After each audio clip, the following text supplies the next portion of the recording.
Survivor Specialist Phil and Alexa are back with our season 39, episode 6 recap. And oh boy, what an episode that was. That was something else. Never would have expected it to go that way coming into the week. I don't think many people would have. I think I had Jason in spot 3 in the power rankings, which this power rankings game, if you're one of our patrons and you're enjoying that, you are enjoying that because it is crazy. It is all over the place. Nobody's running away with it because everybody's just like, nobody had Jason low this week. Nobody. Jason's just like, how does that happen? I am so shocked. I felt so bad for him when it was just, you're not even going to get to vote. You don't even get to vote in the vote that you go home. And you didn't do anything wrong. You're just not going to get to vote. This was a really crazy episode. And I know that some people will complain, she got the block of vote, and this is the first time we really saw this. And, how do we feel about this? I don't even think it's that. I think the strategy that was revolving around this episode was just so good. And yes, that block of vote obviously came into it, but there was so much strategy going on. I mean, I didn't know where Aaron was going to land. I had no idea. And he screwed himself either way. I mean, Aaron, there was no way he was winning in that situation. He was screwing somebody over. The only way he won is if he voted out a lane and Missy was on board with him. And then the only one whom he makes mad is Elizabeth. But if Missy wasn't on board, he has no way out. And what he did tonight, he had no way out. Oh, by the way, hi, Alexa. Hey, Phil. How's it going? Yeah, I'm good. That was my minute and a half rant. I missed the Applebee's week last week, and I'm pretty upset because I was really into it. But anyways, we'll talk about that perhaps in patron podcast later tonight. You should all be patrons. I think Aaron 100% made the right move. The whole time he was like, I think I'm going to switch over to the Vokai team. I was like, that is an awful, awful, awful idea. He pissed off 3 people who there wasn't a ton of loyalty. He's been living with them for 5 days. Yeah. And they obviously could be cocky because they had the overarching numbers, even though it was tied up in that actual tribal council. I think Aaron 100% did the right thing. I was totally tricked by the edit. I really thought that he was going to flip on Elaine, which was great. And I know a lot of people have been complaining this season about not understanding why certain people went home. And I think the editors had a lot of fun with this episode because they quite literally laid out in a confessional from every single original Lyra member why each of those 4 Vokais could go home or why they would want them to go home. I thought that was great. I think, was that our first block of vote? Really? I think that was the first time we've ever had that. I don't think anybody's ever been able to block. Yeah. Or at least a successful attempt. Yeah, I think, that's the first time that this has ever happened in Survivor history. I don't think that was ever an advantage. Vote. I remember that. Yeah, they had the steal a vote, which was, they've had that, but they've never had where you just straight up block it.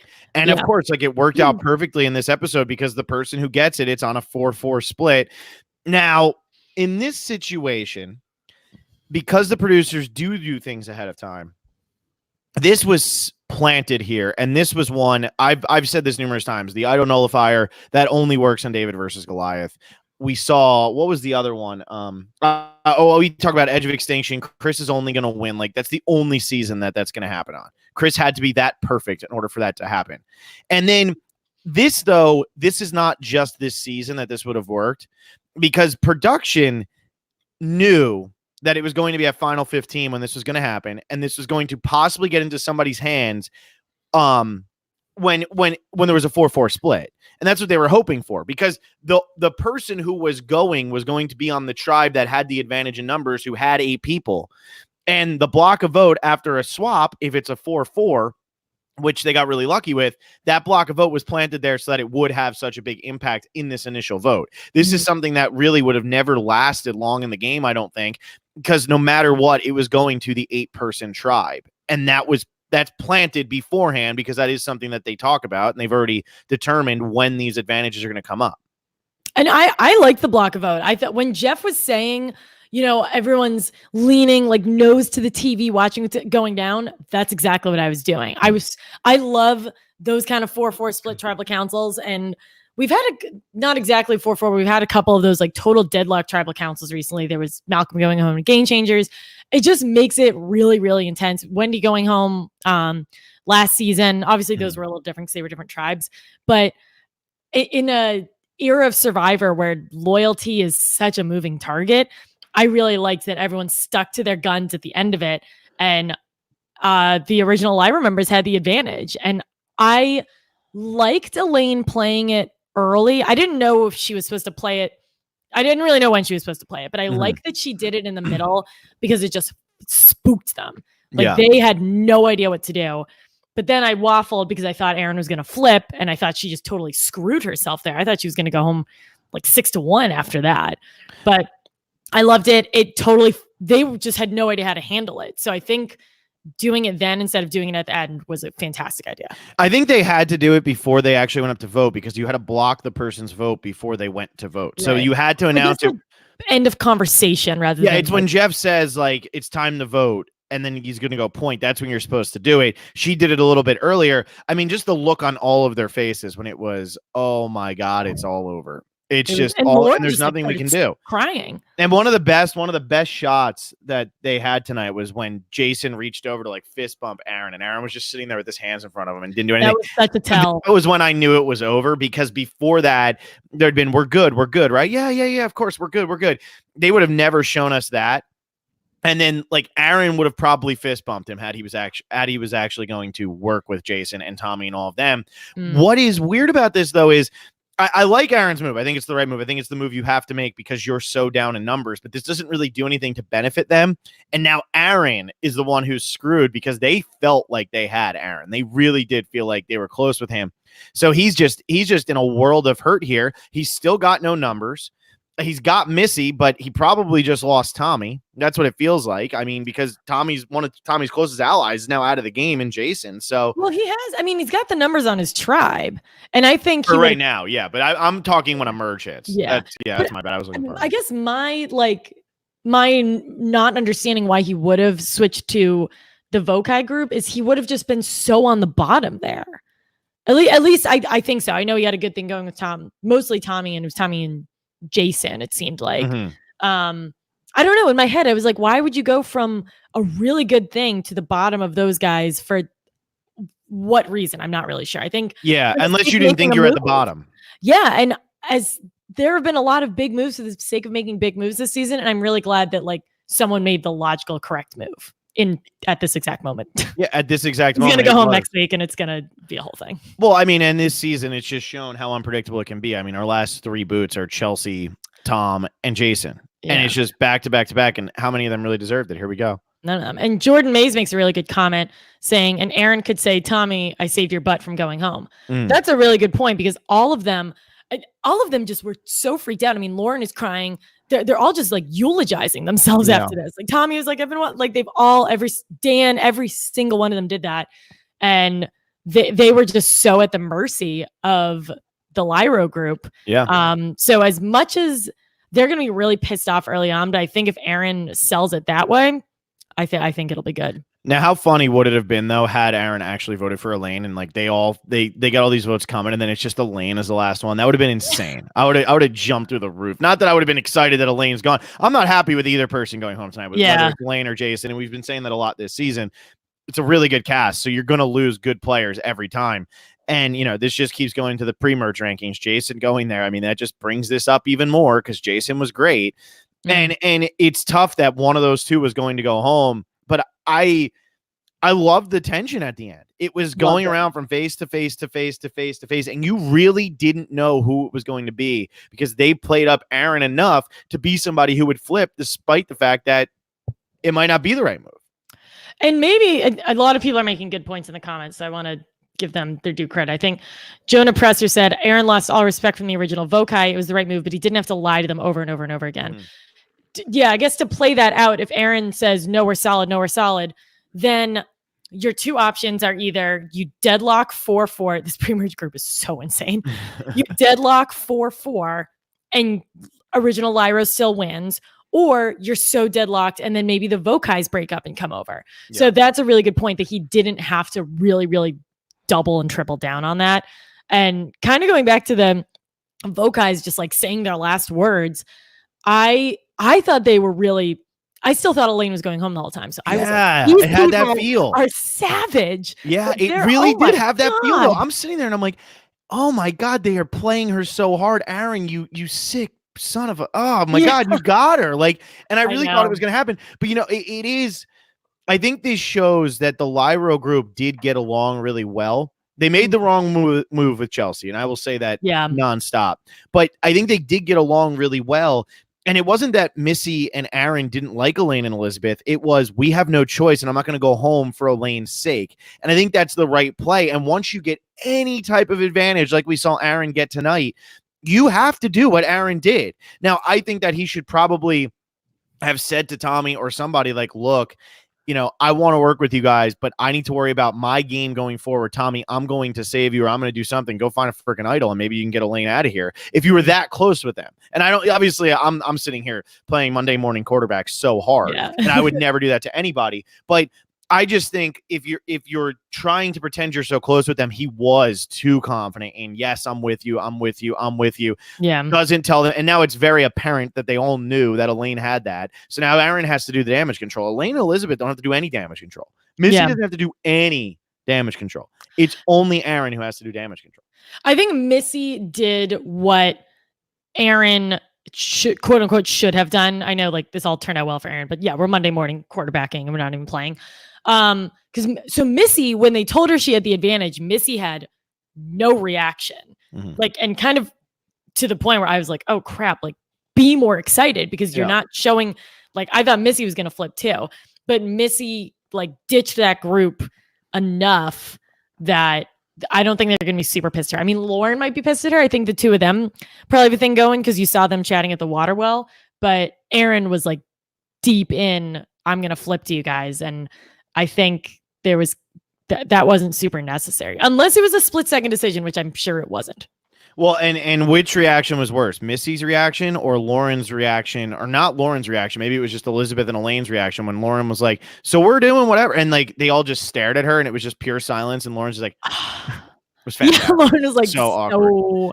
So yeah, they had to answer that a lot. They had to answer that a lot quicker. Lauren has facial expressions like no other. Yeah, I love it. She's so good. Her face when she was sitting out, which I thought she was upset about, but then she was like, thank God I don't have to do this challenge. Well, she was also saying, thank God she didn't have to go to Island of the Idols. She didn't want to go to Island of the Idols. Oh, see, I missed that. Yeah. Wait, why did it have to be Elaine over Lauren? Sorry, it's an ambulance. What do you mean? Because didn't they both sit? Oh, no, Elaine sat out at that challenge. So that's why Elaine went. That's right, Alexa. You're rusty. It's fine. I'm really rusty. I haven't like commented on an episode in a month. Yeah. You only did predictions with me, right? God, I did. Yeah. Welcome did we back. We might have done. We did one recap. Well, also, why are you drinking from a Nationals cup? They're losing because the Nationals need to win. We're not a loser I'm podcast. Supposed to be unbiased. I want the Nats to win. Are they still losing? They were losing 1-0. Yeah, it's 1-0. But yeah, I do think all right, so there's a lot of other stuff to dissect here because this was as good as this episode can be. I'm so happy that this tribe actually did go. I was thinking that was not going to happen. I kept on saying that this tribe was just going to run through. And as much as it sucks that Jason went home, I do like, for my sole entertainment purposes, what I saw tonight. So much strategizing, so much great stuff. Yeah, also luxury, like, but like so much. There's just so much going into this episode that we wouldn't have gotten had the other tribe gone to tribal, because that dynamic just doesn't exist of this 4 versus 4. And then on top of that, Elaine being the one who goes over to Island of the Idols, immediately saying she wants to do it, which also, like, Boston Rob needs to stop acting so surprised. Like, stop acting so surprised. I would have done what Elaine and Elizabeth did. Yeah, because especially this time too, what was really crazy is like the way he approached it. It was, so this is all draining out. You're about to run out of time. So now you have to tell me before the sand runs out whether you're going to take on your challenge or not. And she's like, yeah, I'm going to do it. He's like, well, you don't even know what you're doing. And she's like, in my mind, I'm like, you finished your thought, bro. You finished your thought. Like, you don't get to just like use that. And also here comes the sand. And I have to hope that Boston Rob can finish his sentence before that sand is done. And I just don't know what situation, like I'm with Elizabeth, like she knew what she was getting into. She was facing Boston Rob and Firemaking. Not a great choice, but whatever. Elaine, it was either do the challenge or don't. Yeah. Like in what situation would you not do it? Like any of the Island of the Idols challenges that have happened so far, I would have done them. Yeah. Well, and especially this one. I mean, this was the easiest one. Let's be real here. She just had to do the challenge, and we've heard this so many times. I mean, Kelly Wentworth has said it. When people are doing the Troyzan has said it. When people are doing the challenge, they're so focused they don't even know that you're there. And that's Elaine dropped it. She almost put it in her pants and then it fell out. I mean, she had so many missteps there, and nobody noticed. Yeah. And that whole time, out of, I guess, the 3 times this has happened now, this seemed like the one where she was going to get caught the most because they were all right on top of each other. She was waltzing around, taking her pants off, but they weren't even paying attention. And the thing is, when you have that table, they're all untying knots on the table. So everybody's looking at the table. Now, Elaine can't get to the table because of the way it's shaped. And it was clear that it could only fit 6 people around. Mm-hmm. And so she couldn't fit in. So it just kind of looks like she's hovering around the edge. And everybody's focused, staring straight down at the table. They're not looking around at what's behind them. It's not in your peripheral. You're not going to notice that. And you're just going to see hands moving and ropes untying. There's no way you're going to notice that. So yeah, I thought this was the easiest one. Yes, it takes the biggest risk to actually pull it off because it's in the middle of a challenge and your entire tribe is right there. But I think it's the easiest one. And she just pulls it off very simply. Good for her.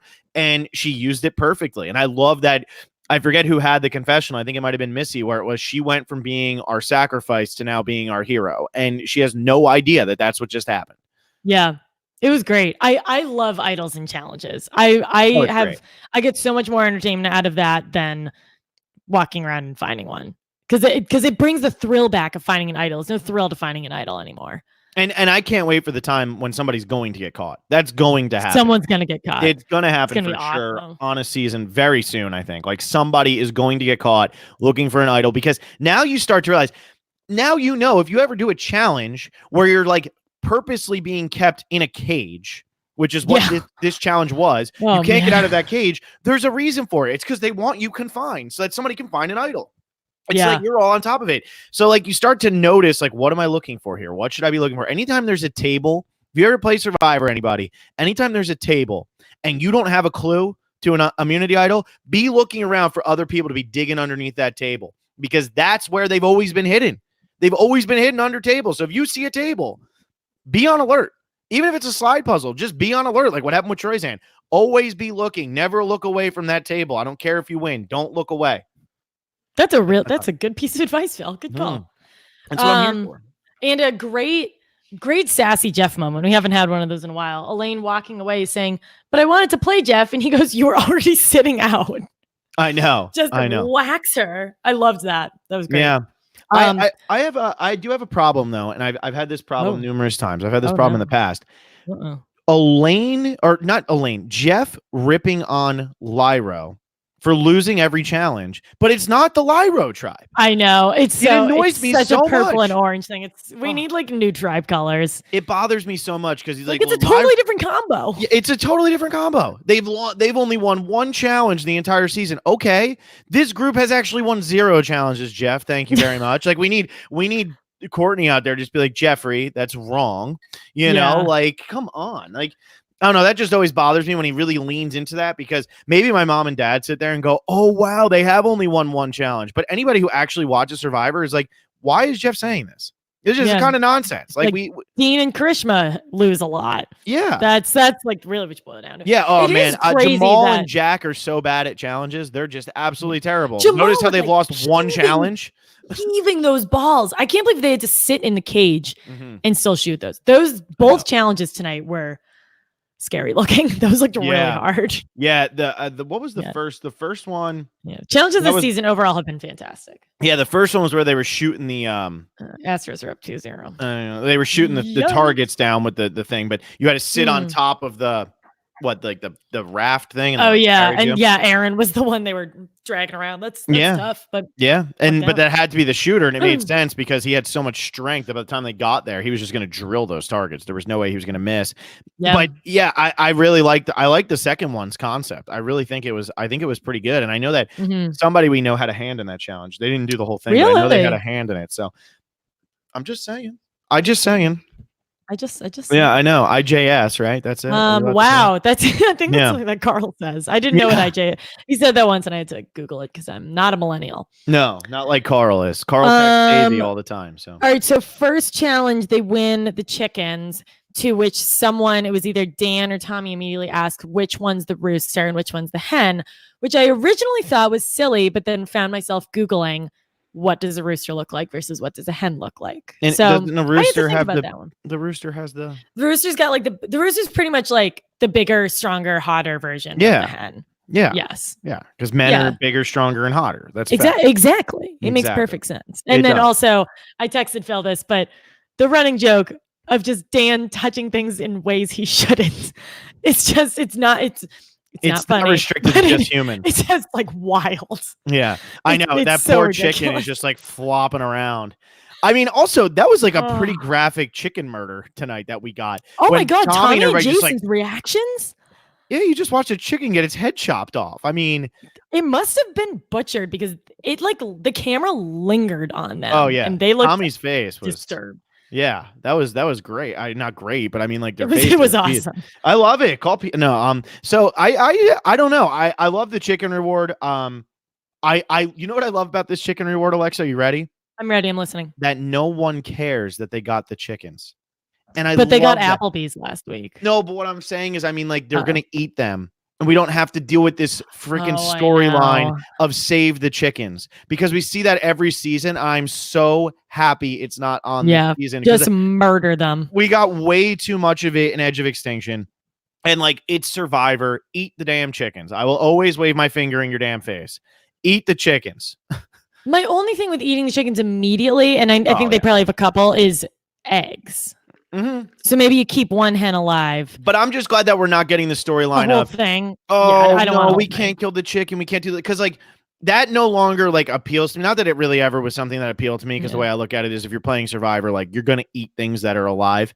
Nobody cares when Angela's eating that slug. Okay, nobody felt bad for the slug, and I felt bad for the slug, but nobody else did. I couldn't watch that. Yeah, no, there's a gif of it somewhere. It's pretty unbelievable. Yeah, it's on a website that will not be mentioned. Yeah, but like when you sit and you like watch this, like I'm so happy that we don't have to deal with that. And like, and I don't hate chickens, I don't hate animals. I'm just happy that there's going to be a season of Survivor where we don't get 10 minutes dedicated to not eating chickens. Like, that doesn't make me side with you.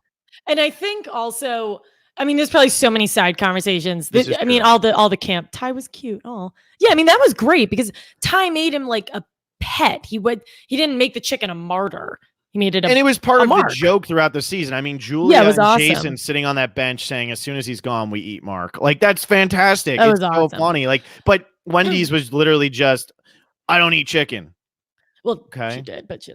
So yeah, that I mean. Queen Stangelina was outwardly a vegetarian, but never kind of involved that with anybody else. Like and as someone who happily eats a lot of meat, if somebody's gonna murder a chicken, I'm probably just won't be there. Like, I don't really want to watch that. Yeah, I'll let someone else do it, but I won't make a whole stink about it because I want to eat it. And so I think, like, Angelina probably has had the best approach of just like, I'm going to be a vegetarian. Everyone knows I am, but I'm just not going to make a thing about it. Well, because at the end of the day, you're playing a game to win the money, and like playing a social game. Yeah, you're playing a social game, and like, okay, it's like, do you want to like demoralize yourself so you can win a social game? It's like, well, you're going out on an island and you're starving. You don't think like people who are like literally. So I have a friend. I brought this up last year, but I have a friend down at the graduate school I go to who's from Ghana, and we were watching an episode of Survivor the one time, and he goes, this is like nothing. This is nothing, because like in Ghana, there's like villages that like you like hunt for your food and like you do stuff like that's just like how it goes. And he was like, oh my God, this is like bad for them. Like, I don't get this. And it's just like a way to look at it. Like, you're playing Survivor. Like, you might have to kill a chicken. Yeah. So anyway, I will hopefully not. Fun. Yeah. Hopefully we won't kill one, but we'll happily eat one. Yeah, Alexa will be the person who's sitting like, just kill the damn thing, but also I don't want to murder it and feed me. Yeah, murder it. I'm gonna sit over here. You murder the chicken and feed me. I don't see the problem with that. I don't see the problem with it either. All right, so we talked more about the chickens than I really anticipated us. Well, I just had to bring up that I liked that. We haven't talked about the other tribe like at all, because we didn't see much of the other tribe at all. No, we didn't, but because they slayed it. But speaking of like getting a good camp life scene, we got a funny one with the chickens, and then we had a really, really interesting one on the Lyro Beach with Jack and Jamal. Yeah, that was Lyro. Yeah, it was Lyro Beach. That was a really cool scene. Cool is like really the wrong adjective, so this is something like we'll have to have a whole conversation about, but that I'm really glad they showed that. I'm sure that there was so much more that could have been shown. But what I really enjoyed, again, weird word, what I really enjoyed about it was just kind of the acceptance from both sides on it. I'm glad they showed the full clip of what exactly was said, like saying do-rag and then having it corrected to buff. And I think getting Jack's immediate, like, I totally messed this up, and then getting both their immediate reactions of Jack totally messing it up, and then Jamal saying like he needs a space, he needs a little bit of time. And then they cut to the sunset, and then they cut to both of them talking after dark. And Jamal kind of narrates us through his thought process and what this is like for him. And then Jack, cutting back to Jack saying, this was a huge learning experience for me. I just thought the way that it was presented was really well done. I'm trying to figure out. So, like, yeah, I agree. I'm trying to figure out, what does this mean for Jamal and Jack? Because, like, and obviously this was a scene they were going to show no matter what, but we literally saw nothing else from that tribe. And we don't know Jamal and Jack that well. Like, we know Jamal a little bit, but we don't know Jamal and Jack that well.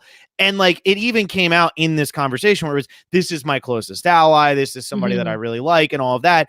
And so I wonder, what does this mean for the two of them? Are they going to, like, I feel like they're going to continue to work together. I feel like that's something that's going to happen, because I mean, it didn't seem like there were hard feelings by the end of that conversation. I think it was just, having it come up, and now everybody's, it's, you discuss it and you move on like humans, like they're like adults and they're mature and they have the conversation and they realize where they're wrong and they move on.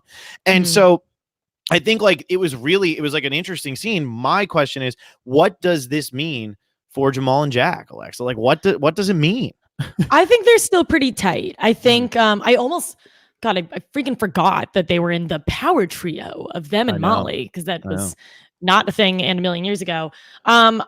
I think it will.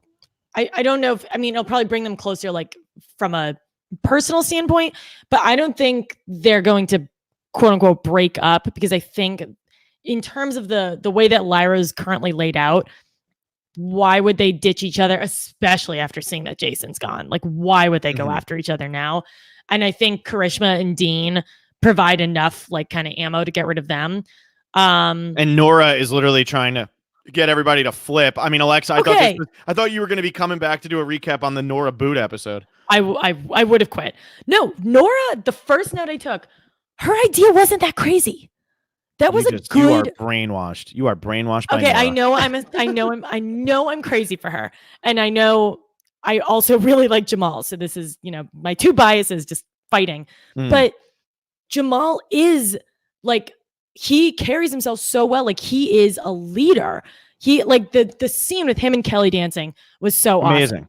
It was so cool. Like, he's a likable guy. And I'm glad that this whole villain Jamal thing is over, because I really don't think that was even a thing. But if I'm playing, like, I'm going to really like Jamal. And so therefore I'm probably going to want to get rid of him. And so I think Nora wanting to get rid of Jamal is very much the right idea. But let me ask you this. Let's say you're sitting on an island and Nora comes up to you and says, this is what I want to do. And you know that you're speaking to Nora. You're going to be like, get away from me. Because I do understand that her logic as well, but Nora does not understand her dynamic in the tribe. And all that this is showing is exactly what, and I know you didn't do the predictions with us, but this is what Brendan was saying. She's so unpredictable. And good players don't want to play with unpredictable. And if she's already coming out saying, let's get rid of Jamal, let's get rid of Jamal, let's get rid of Jamal, you're sitting there on the receiving end of this as Dean, and you're saying, this is great. You want to get rid of Jamal, but also, like, we should maybe try to use this against Nora, because like, let's get her out of here, because that's a goat that you want to take to the final three. Let's get her out of here ASAP so that you don't get to take her to the final three.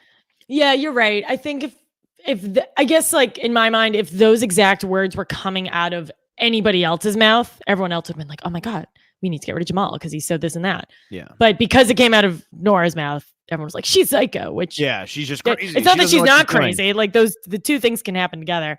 But yeah, I think it has a lot to do with her standing. I think Nora is here for the long. I think Laura's in it for the long haul. I don't think she is. I still think she's going to end up going home sooner than we think. I really do. I mean, the way that was, think about what we got from that tribe tonight.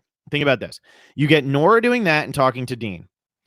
You get it being pretty much called crazy, because then Dean goes and sits down with Jamal and says, She's trying to get rid of you. This is Oh setting yeah. something Also, up. Dean immediately telling Jamal that. Like, Dean immediately telling about. Jamal, and Jamal immediately having a bad reaction to it. Then in the conversation that took place between Jamal and Jack, Jamal was seen as the hero here. He's seen as the person who's like, you know, it's like a learning moment for Jack. It's the positive portion of this moment. And Jack was very positive too once he, you know, came around on it. But Jamal's was shown as like, you know, he's crying and he's having this like moment of like, you don't understand what all these little things can do to a person and all that.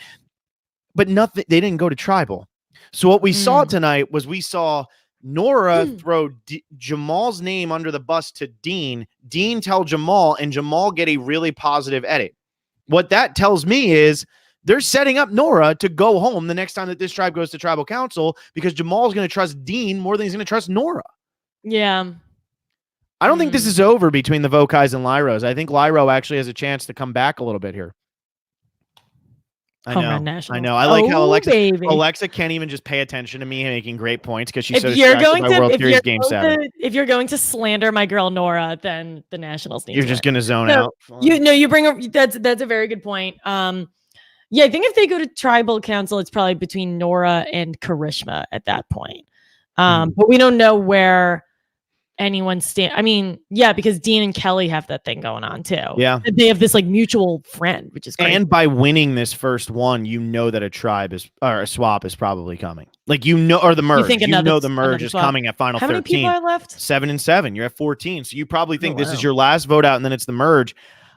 Even if I'm on Vokai, I'd probably rather go into the merge with Dean than Nora, because Nora can just cause such a stir because she's so unpredictable. Yeah. And you'd still have the numbers over Dean and all of them. And if you're Kelly, you feel like you have a good connection with Dean. So why would you not want to keep Dean?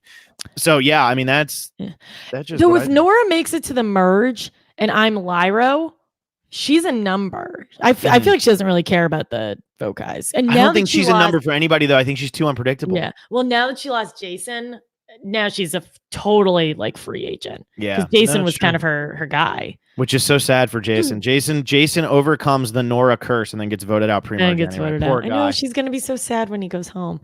Why do you think they chose Jason instead of Tommy or instead of Lauren? I mean, I understand why they didn't want to vote out Dan, because I don't think Dan is big enough of a threat in this game. But what do you think it was about Jason that made them want to get rid of him instead of Tommy or Lauren? I don't know. I kind of completely forget like what their reasoning for Jason. They didn't have one because they really kept us in the dark about who was going to get the votes. I know, but the one confessional where they mention each of them, I'm literally forget all of them. I don't know. I think it's kind of like, why did you get rid of JP? I think Tommy and Aaron had a connection. So I think Aaron's probably thinking, okay, I can go back to Tommy. Lauren and the girls seem to have a thing going on. Or at least some kind of relationship. And I think Dan is whatever. So I think Jason was kind of the one that no one really had an emotional tie to. Like Jason was the guy who didn't have a friend. And, and so I think that's why. Oh, that's so sad. Poor Jason. He didn't have any friends. He needed Nora. He needed Nora. You're right. He did. He needed Nora. He didn't have anybody that he immediately bonded with. And that's what it kind of came down to. Even Elaine tonight, she did not have a tight friend from the original tribe that was with her, because she was tight with Tom and with Vince, and both of them are gone. So she didn't have that tight friend. And that's why her name came up, because there's nobody really there to protect you when your name comes up. So that's what we end up seeing there with Jason. I feel for Jason. That's a rough way to go. That's a brutal way, because nothing you can do. And his final words were fiery. Not his final words, but like when he got voted out and he's walking away, it's like, don't trust Aaron. I love all of you. You're all great. Don't trust Aaron was like, damn it. Yeah, I know. It's like, we already know that, but what are you going to do? And then, Sandra says, suck it up, Buttercup, which is exactly what. So Elaine got the episode title because she said it first. Yes. Well, Elaine also said busted can of biscuits. She called herself a busted can of biscuits, and that would have been my favorite line ever. What do you think a busted can of biscuits is? So here's what like when you turn you get like the Pillsbury Doughboy. Oh, yeah, the best. Those, and when you turn it, though, it kind of like pulls out over. That's Elaine. I think that's what she's referring to herself as. Like really I think she's saying, like, look at me, like I'm just kind of like, I don't have any muscles, like I'm just here, I'm a busted can of biscuits, whatever. You're gonna underestimate me, that's fine. That's what she wants, and they are underestimating her because she pulled it off tonight. Yeah, she crushed it. Also, I'm crossing off my notes. Jason said it's all good in the hood here. He said that like 3 minutes into the episode. He did say that, and then he went home. So Right. I was like, okay, one of them's going home. I didn't realize it would actually be him. That's a good point. Well, I didn't think that tribe was going to go to tribal, and then what ended up happening was it was weird because we didn't spend that much time with the Jamal Jack tribe aside from Jamal and Jack, but I still felt like we spent so much more time with them than we did with the other tribe that the other tribe had to go to tribal so that they could get some sort of screen time tonight because they got almost nothing. Yeah, from what it's just from like last week and this week, it's the tribe that goes to tribal gets all the strategy talk, and this is pre them going to tribal. Yeah, and the one that doesn't gets the camp life. Because last week, Elaine and Missy were wrestling, and I was like, "What are they doing?" Like it was fun, but they're clearly not going to tribal. I had a feeling they were because I think the previews were talking about like we're going to split the votes, and that never came up until they lost. So. Yeah. Well, I think they might have said it early on, like, oh, we have 4 and 4. I'm ready to go to Rocks. But then it didn't come up later where they're actually talking about specifically splitting the votes. So I think that was later. But it's always tough. I mean, now we have a reward challenge, immunity challenge, and we have Island of the Idols. That takes up a lot of time. That doesn't give you much time else. And that's why like that Jamal and Jack scene was so long. And I'm not saying that in a bad way. I'm just saying it was a very long scene. And it's crazy that was that long. And I still feel like we hopped around to a lot and we got so much great strategy from the other tribe. And we still got the Kelly moment. And we still got the Dean moment. And we still got that. So even though that was really long, and then you have these other 3 segments that are really long, and then you have Tribal Council, which is really long, I still feel like we got, it's been they're doing as much as they can with what they have right now. And I think it's working. Yeah. And I'm glad that like Island of Idols could not have been longer than 5 minutes. That was really quick. They were in and out. And I think, and I'm glad they did that because it gave more time to the Jack and Jamal thing. Because if we watched 8 minutes of Island of the Idols and we skip over that in 2 minutes, like that's not great.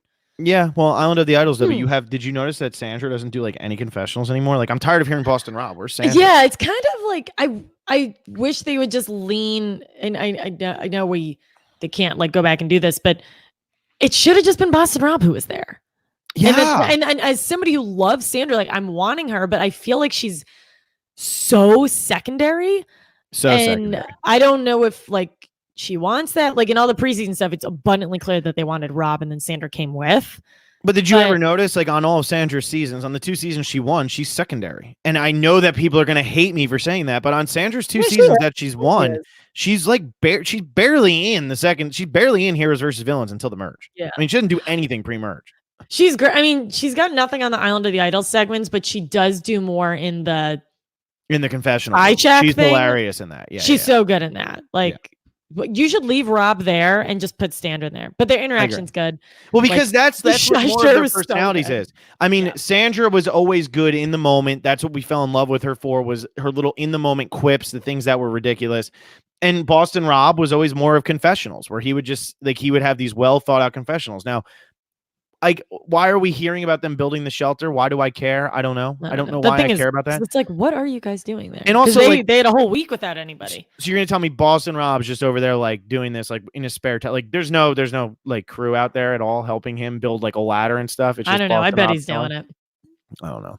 That looked like a house. I mean, I'm not saying this to be mean, but Boston Rob and Sandra don't look like they've lost much weight since they've gotten out there. So I'm not buying still that they're just chilling on board the Island of the Idols, bored out of their minds. I'm just not buying lest we forget that they have an abundance of watermelons. They do. That's true. Also, that's what I didn't remember to say last week on the recap episode, and I really wanted to say it because I said there was a really good moment when they were doing the puzzle, and it's Nora says the bottom is like a watermelon rind. It's like a watermelon rind. And I totally missed that. I don't think anybody caught on to that, but I thought it was so funny because, like, why is she thinking of watermelon? Because she just ate watermelon. This season, there's been those little moments like that have just been so quick and snappy, and they've really worked, and it's really, really funny. Yeah, I feel like I would say like half moon or just like circle. I wouldn't say watermelon rind. Not the first thing that comes to my mind. Nationals are winning 3-2. Nationals are winning? Yeah, Howie Kendrick just hit a 2-run homer. Yes, 3-2. Howie Kendrick. Oh my God, go Nats. I can't believe we're doing this instead of watching Game 7. Okay, thanks guys. Become a patron. We'll see everybody later. Goodbye. Yes. Yeah. I can't. Yeah. No, this is good. We're committed. I've watched too much damn baseball in the past month. I know Will would have bailed because he would have had to watch the Warriors play a regular season basketball game. Sorry, Phil. Why can't you just let me do it? Go away, Will. Who cares? Go away. So anyways, go Nats. So let's talk. I know we've talked about him a lot, but we were really, really low on him preseason. And I think people are still question mark on him. How are you liking Aaron? How do you think he's playing? Because I'm really enjoying watching him. I really like Aaron. I really do. I think he's really good. I think he's playing really, really hard. I think he's playing as smart as he can. I mean, he's trying to keep his avenues open. And I think that's how you have to play Survivor. You have to keep your avenues open as much as you can. And I think he is doing it. Mm-hmm. I mean, tonight it's going to look bad for him no matter what, but it honestly looks bad for him because he was making such good relationships. Mm-hmm. And if that's why it starts to look bad for you at the end of the day, normally that person still ends up getting the votes at a final tribal council type situation. You know what I mean? Yeah. So I like him. I'm curious to see, like if he hits the merge, what's going to happen to Aaron? I don't know. But they seem to really, I mean, the Lyros are really tight with him, even though he's at least shown us that he's been wavering quite a bit with this group. He still ends up sticking with them.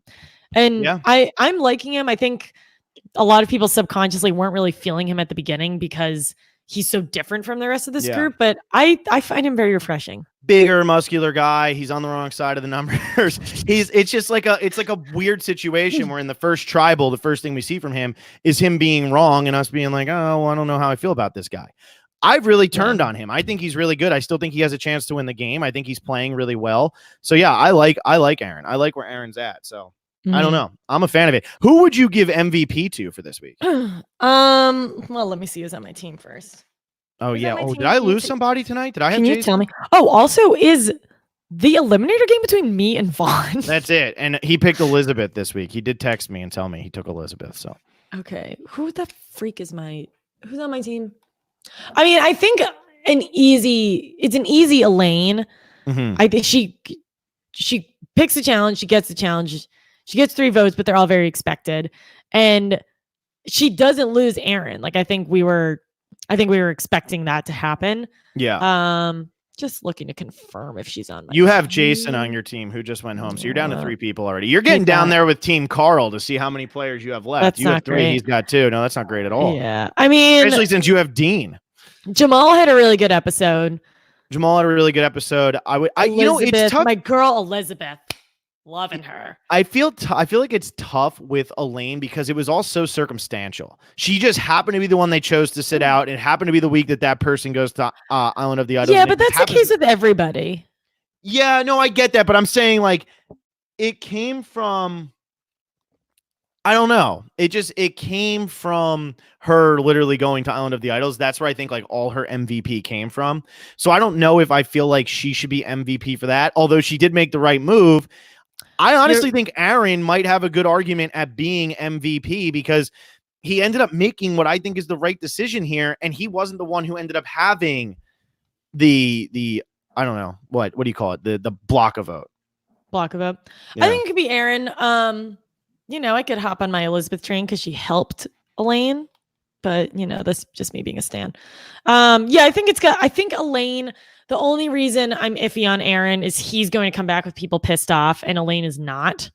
But yeah, that's true. He did make the right move and Elizabeth was always going to make the right move. And Aaron was the one who was kind of a question mark. So I get both of those. I think they're both on Vaughn. I think it could be either. Better. I mean, yeah, it's tough. Team. There's nobody really on my team who it can be. Also, I have Nora on my team, and you have 3 people left. How did you get Nora? Because you didn't take her.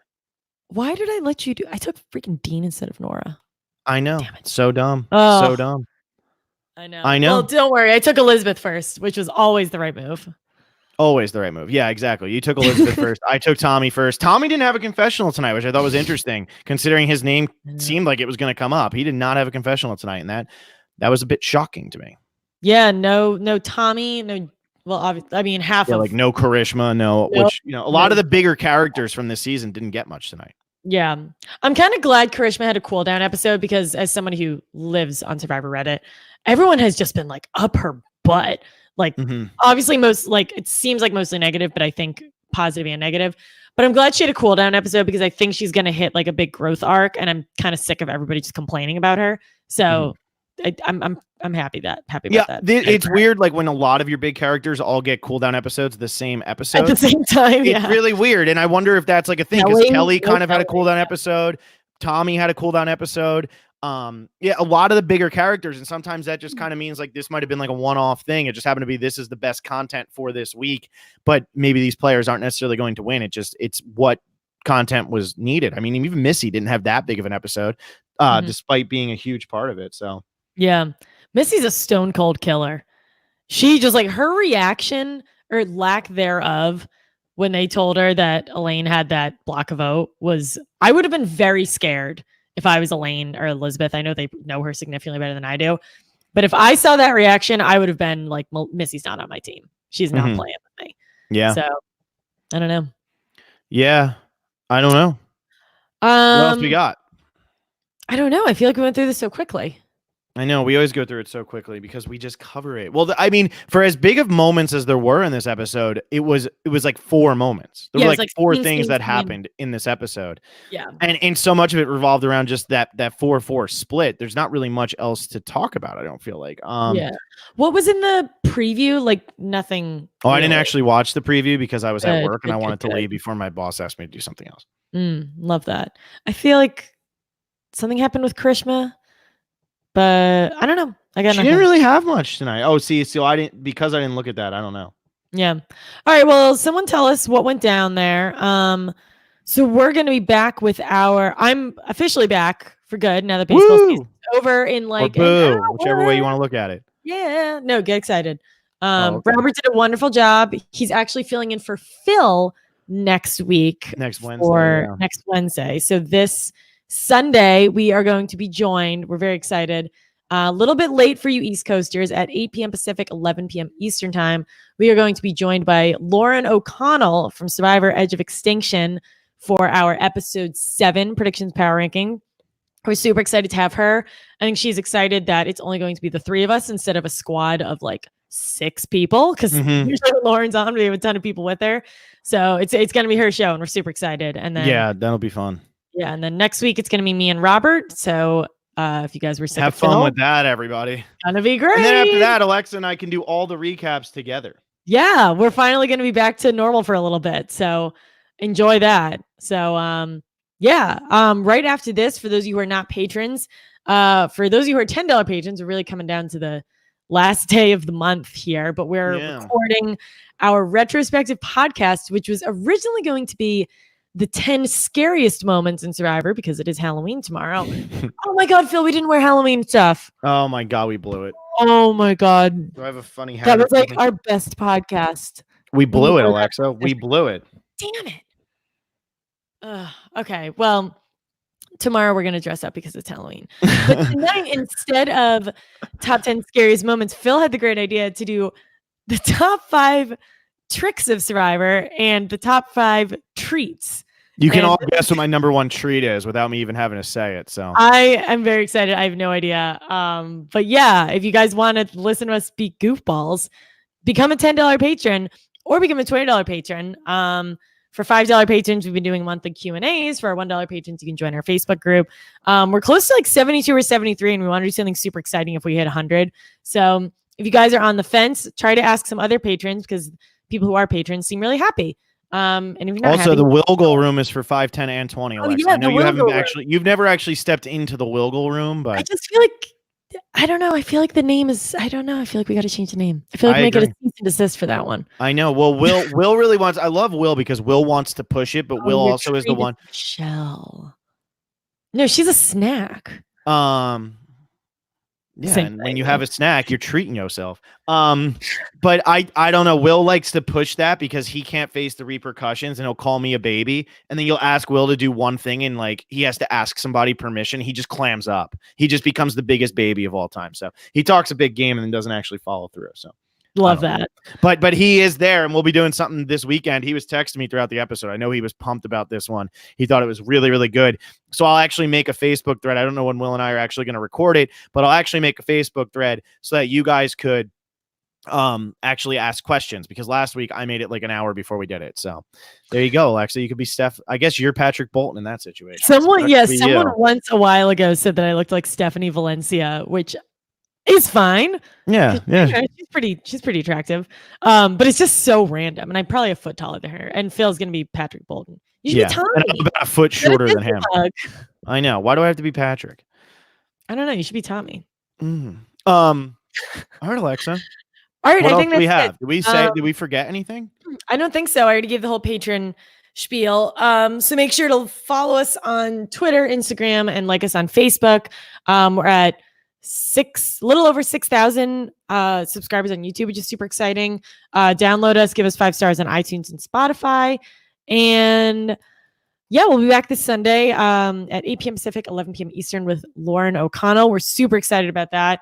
And I'm excited to be back. And I'm really sad I missed talking about Applebee's. But fret not, I will make sure to shoehorn. You guys so much shit for the Applebee's stuff. People were commenting, enough with the Applebee's. It's like there's never so much as enough with the Applebee's. It's like, it's fun and it's cheesy. And I love cheesy Survivor. It's great. It's great. Alexa, is Tommy still going to win? That's all I want to know. Say it out loud. Queen Kelly. Oh, okay. Okay. No. Tommy, I love you. I know you listen to us. Okay, I'm going to leave. Bye.